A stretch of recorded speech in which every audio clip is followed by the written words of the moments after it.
Kagulat world. At kung tititigan mo lang ang numero, parang simpleng +3 rank movement lang. Pero kung alam mo ang pinagdadaanan niya nitong mga nakaraang linggo, ibang usapan na ito.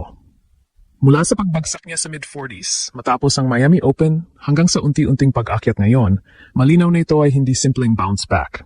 Ito ay isang controlled comeback na pinaghirapan, pinagplanuhan at dahan-dahang binuo.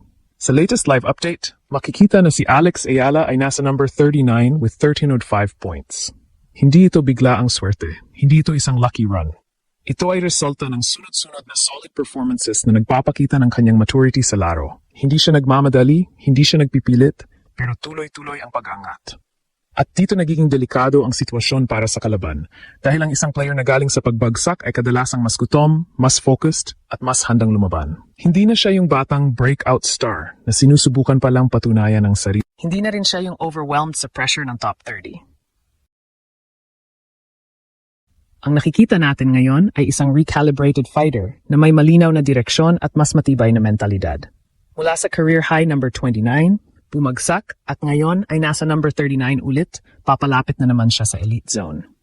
Ito na ang punto kung saan nagiging mas seryoso ang usapan. Dahil kung magtutuloy-tuloy ang momentum niya sa clay season, lalo na sa Italian Open, hindi malabo na ang susunod nating headline ay pagbabalik niya sa top 30. At kapag nangyari iyon, hindi na siya underdog. Isa na siyang tunay na banta sa kahit sinong kalaban. Ito na ang moment na dapat maintindihan ng lahat. Ang pag-akyat ni Alex pabalik sa number 39 ay hindi random. Ito ay resulta ng tamang timing, tamang adjustments, at mas matured na laro.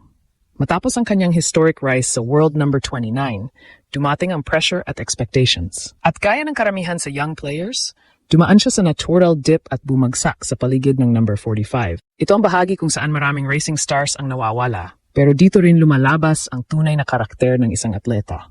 Hindi siya nagpanic. Hindi siya nagmadali. Sa halip nag-adjust siya ng tahimik. Mas naging disiplinado sa rallies, mas naging maingat sa shot selection, at mas naging consistent sa service games.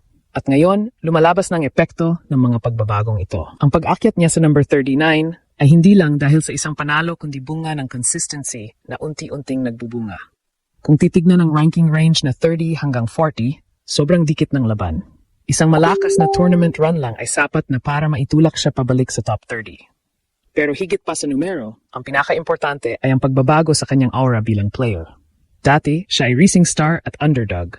Ngayon, siya ay composed, battle-tested, at strategic. Ito ang tunay na turning point ng kanyang career. Dahil ang kaibahan ng magaling at elite na player ay hindi nasusukat sa taas ng naabot, kundi sa kakayahang bumalik matapos bumagsak. At malinaw ngayon na marunong nang bumangon si Alex. Sa totoo lang, mas delikado siya ngayon kaysa nung nasa number 29 siya. Dahil ngayon, dala niya ang karanasan ng pagkatalo at ang disiplina ng muling pagbangon. At kung magtutuloy ang trajectory na ito sa Italian Open at sa buong clay season, hindi na tanong kung babalik siya sa top 30. Ang tanong na lang ngayon ay kung gaano kabilis niya itong maabot at kung sino ang unang mapapabagsak sa kanyang pagbabalik. Dito na pumapasok ang mas malalim na layer ng kwento. Hindi lang ranking ang gumagalaw kay Alex ngayon, kundi ang mismong identity niya bilang isang elite competitor. Kasi kung titignan mo ng mabuti, ang pag-akyat niya pabalik sa number 39 ay nangyayari sa pinaka-challenging phase ng season, ang clay court swing, at hindi ito basta surface. Ito ang pinaka-technical, pinaka-demanding, at pinaka-nag-expose ng kahinaan ng isang player. Sa clay, hindi sapat ang lakas, hindi sapat ang bilis. Kailangan mo ng patience, footwork precision, at tactical discipline. At dito sinusubok ang maturity ng isang atleta. Kaya ang tanong ngayon, bakit umaakyat si Alex sa ganitong environment? Ang sagot, nag-evolve ang laro niya. Kung dati kilala siya sa aggressive baseline play at fearless shot-making, ngayon mas kontrolado na ang tempo niya. Hindi na siya basta nagmamadali para tapusin ang punto. Marunong na siyang mag-build ng rally. Marunong na siyang maghintay ng tamang bola. At higit sa lahat, marunong na siyang mag-adjust mid-match. Ito ang pinakamalaking difference. Ang young version ni Alex, kapag na-pressure, lalong bibilis ang laro, minsan nagiging error-prone. Pero ang version niya ngayon, kapag na-pressure, mas nagiging composed. Mas nagiging calculated. At ito ang dahilan kung bakit nagiging consistent ang results niya. Hindi man headline-grabbing ang bawat panalo, pero steady ang accumulation ng points. At sa WTA system, yan ang tunay na susi. Consistency over flashes. Ngayon, ilagay natin sa context ang number 39. Hindi lang ito basta ranking. Ito ay borderline zone ng pagiging seeded player sa malalaking tournaments. Ibig sabihin, kapag umakyat pa siya ng kaunti, top 32, magkakaroon siya ng mas favorable draws. Mas iwas siya sa top seed sa early rounds. At dun magsisimula ang mas malalalim na tournament runs. At kung mangyari yon, domino effect na. Mas malalim na runs, mas maraming points, mas mataas na ranking, mas malaking confidence, mas malalaking panalo. Cycle yan. At nagsisimula na. Sa Italian Open pa lang, bawat match ni Alex ay may bigat na. Hindi lang siya naglalaro para manalo. Naglalaro siya para buuin ulit ang kanyang position sa world stage. At ang pinakadelikado dito, hindi pa siya tapos. Hindi pa ito peak. Ito pa lang ang phase kung saan nagiging komportable siya sa pagiging contender.